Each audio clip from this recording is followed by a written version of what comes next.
Director Patel, how many non-citizens have been convicted of voting in U.S. elections in the last 10 years? The conviction stats are with the Department of Justice. I defer to them on that. You are the director of the FBI.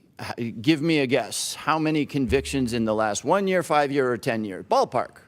What happens when a top lawmaker demands a simple number and the FBI can't give one? Not a statistic, not even a guess. Just silence, deflection, and confusion. Before we break this down, make sure you hit that like button, subscribe to the Capitol Current, and stay informed on what's really happening inside Washington. Let's get into it.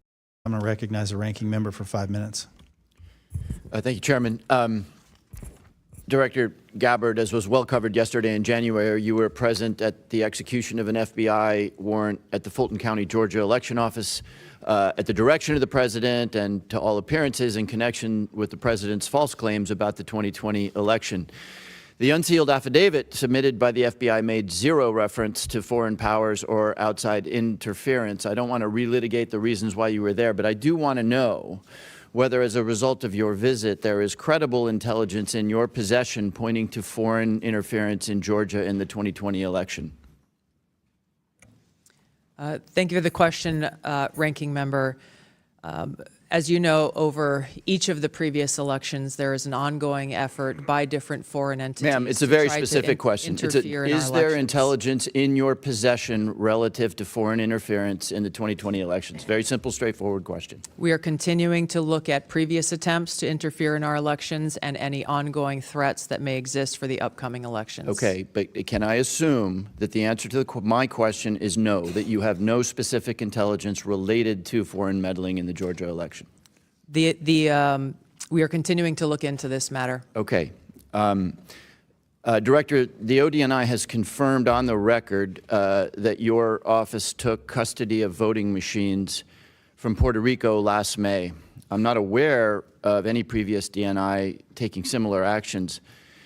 Did your office promptly notify the committee about taking custody of Puerto Rico's voting machines? I don't believe we did. However, this was done at the request of the Puerto Rico AUSA attorney. Ma'am, it's a yes or no question. The answer, as you have acknowledged, is no. You did not inform the committee about the taking of a territory's voting machines. Is there a specific foreign threat? And I've read the reporting that you were looking for possible foreign threats, but is there a specific foreign threat that drove you to take this action? There were questions about whether or not there were vulnerabilities that a threat could have taken advantage of, and that was the purpose for their requesting us to look into those vulnerabilities. Where are those voting machines now? I believe they are held in a secure facility at ODNI. Have you or other ODNI officials taken any other state or territory's voting equipment into custody? Not to my knowledge. I want to turn in the subject of elections to a paradoxical thing. You will all be aware that the U.S. government is apparently going to grind to a halt. The president is going to sign no more bills.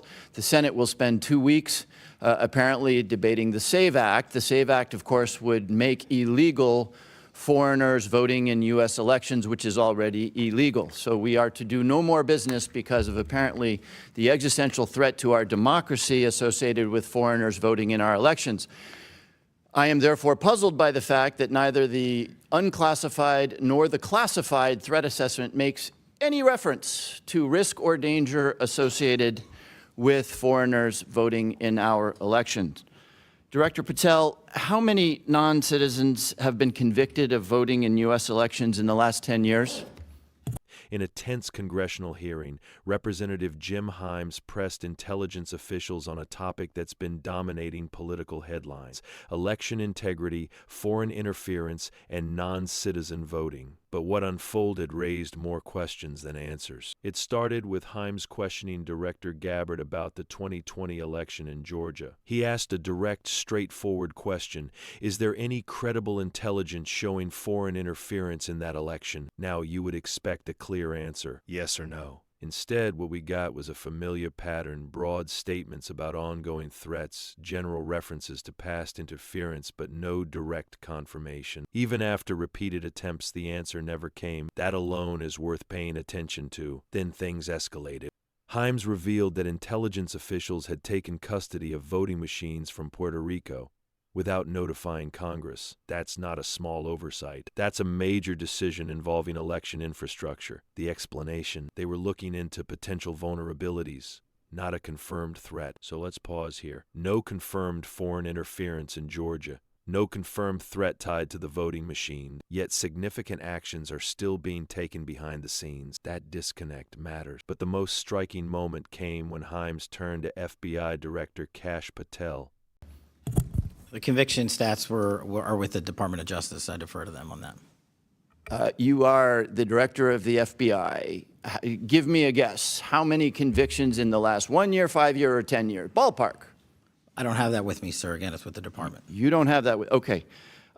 Director Patel, how many active investigations does the FBI have into foreign individuals voting in U.S. elections? We have a number of investigations, generally speaking, ongoing about individuals across the country. Yeah, I'm asking for that number. I don't have that number with me, but I have a number of them. You have a number of investigations. Okay, is that number 10,000? Is it closer to 10,000 or closer to 10? It's probably somewhere in between. Okay, will you please provide the committee with that number? Yes, sir. Okay. Director Patel, since you don't have the numbers, would it surprise you to know that the Heritage Foundation, which is not exactly the Columbia University Faculty Lounge, found only 77 instances of non-citizen voting in the 24 years between 1999 and 2023, each of which faced investigation by the appropriate authorities. So Heritage has a number of 77 examples in 24 years. Does that number surprise you? No, because it's low. I don't understand your answer. You asked me if I was Are you surprised by that disputing, number. are you I'm not. disputing that the number is in the range of 77 examples of non-U.S. citizens voting in U.S. elections in a 24-year period? I just said that number's low. You think that number is low? Okay. So why, if this is a meaningful issue, do we have no, and I guess I direct this to Director Gabbard, why is there no mention of this thing that will grind the American government to a halt for a 2-week period in the worldwide threats analysis? This annual threat assessment was shaped around the national security strategy's prioritization of threats to our nation and our nation's interests. There are multiple platforms and venues where there have been and there will be reporting on threats to our foreign threats to our elections. I yield back. He asked a simple question: how many non-citizens have been convicted of voting in U.S. elections? And here's where it got uncomfortable. The FBI director couldn't provide a number. Not for the past year, not for 5 years, not even a rough estimate. When pressed further about ongoing investigations into non-citizen voting, Patel again couldn't give a clear answer, only saying the number was somewhere between 10 and 10,000. Think about that. That's not a data point. That's a massive range. Now, to his credit, Himes introduced a statistic from the Heritage Foundation: 77 cases of non-citizen voting over a 24-year period. 77.